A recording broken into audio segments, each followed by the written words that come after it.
Sa mga job seeker dyan, may alok na mga trabaho para dito sa Pilipinas at maging para sa abroad ang halos 100 kumpanyang nakiisa sa DZBB Trabaho Negosyo Fair. Tinutukan niya ni Bernadette Reyes.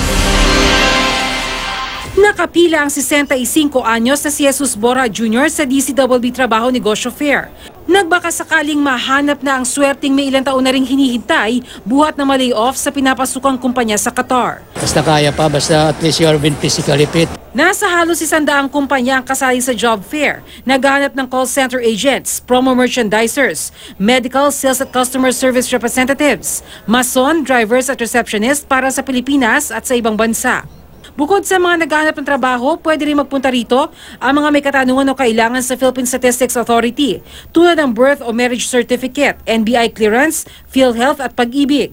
Pinagsama-sama natin yung mga employer na partners natin para sa gayon hindi na sila magastusan pa or ng extra effort para pumunta sa iba't ibang establishmento. Sama-sama na rito, kumbaga one-stop shop. Bukod po sa jobs fair natin, ina-encourage din po natin yung ating mga kapuso na hindi lang makontento sa employment. So meron din po tayong ina-offer na libreng negosyo seminar.